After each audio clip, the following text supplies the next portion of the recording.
Talvisodassa sekä jatko- ja Lapin sodassa vuodesta 1939 vuoteen 1945 vammautui pysyvästi lähes 96 000 suomalaista. Heistä suurin osa palveli sotilaana rintamalla.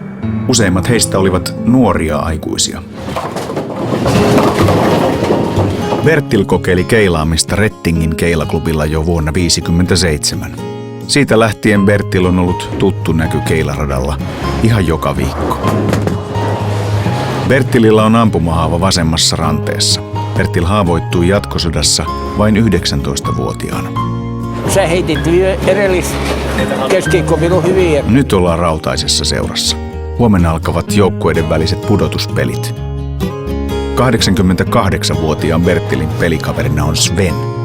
Kiva heitto se just kun kiva kaverit ja hyvä joukkue, niin siinä on. Perinnejärjestön kautta voit vaikuttaa sotainvalidin arkeen aidosti ja konkreettisesti. Ja sitten huikkaa. Ryhdy vaikka pelikaveriksi, jos kunto kestää.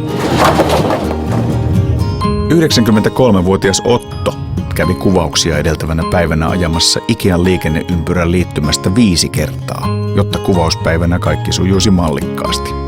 Mauri, sotainvalidien perinnejärjestöstä, on entisen rakennusmestarin mukana ostosreissulla, sillä Mauri saa Ikean käytävistä ja kassoista hieman paremmin tolkkua.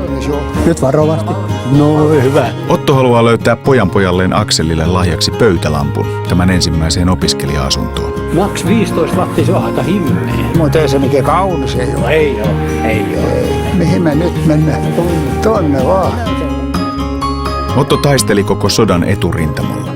Hän haavoittui 22-vuotiaana Syvärillä. Se on liian monimutkainen. Se on monimutkainen. Polven iskuvamman ja nivelsairauden lisäksi Otto kärsii räjähdyspainevamman aiheuttamasta kuulon alenemisesta. Semmoisia lampuja täällä olekaan, katusku. Voisikohan ne alhaa? Yksi perinnejärjestön tärkeimmistä tehtävistä on sotainvalidien muistojen ja tarinoiden kerääminen ja tallettaminen. Tämä kartta me osti silloin junalla leipereppusa koko aika. Se oli märkä ja se oli kuiva ja se oli taas märkä ja taas kuiva. Perinteen tallentaminen on vielä mahdollista. Sinunkin avullasi. Kokeillaan, mä ostan tämän. Rasmus oli koulussa, niin opettaja kertoi mulle, että onko se totta, että sinä olet ollut vankina Venäjällä. Mä sanoin, että on. Niin sanoi, että kun hän puhuu sodasta, sitten meidän Rasmus oli hakannut kättä näin, että hänkin haluaa. No se oli sanonut, että Rasmus, mitä sulla on asia? Minunpa mummu on ollut vankina siellä. Jenny oli 9-vuotias lapsi joutuessaan talvisodan aikana venäläisten vankileirille Pummankin saareen. Leirillä nähtiin nälkää. Jennyn äiti synnytti pikkuveli Taiston parakissa. Ihmisiä vietiin leiriltä Siperiaan. Yksi heistä oli Jennyn nuori vastavalmistunut opettaja Hilma.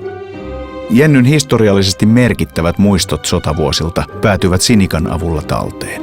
Se on esimerkiksi niin vaikuttanut, että vaikka televisiosta tulee sota mistä maasta tahansa, niin tulee kauhean semmoinen paha olo. Ja semmoinen olo, että sen ottaa niinku itsensä enempi sen, ei kärsi oikein telkkaristakaan katsoa. Jenny ja hänen aviomiehensä Kalevi sekä Sinikka sotainvalidien perinnejärjestöstä kilistelevät.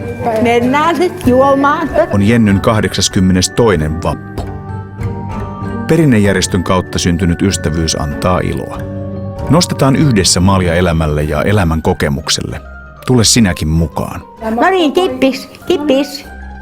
Sotainvalidien perinnejärjestöllä on useita aktiivisia yhdistyksiä eri puolella Suomea.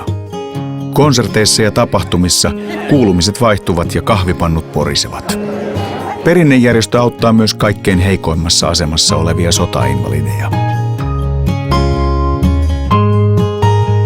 Lähde mukaan sotainvalidien perinnejärjestön toimintaan. Tehdään yhdessä merkityksellistä.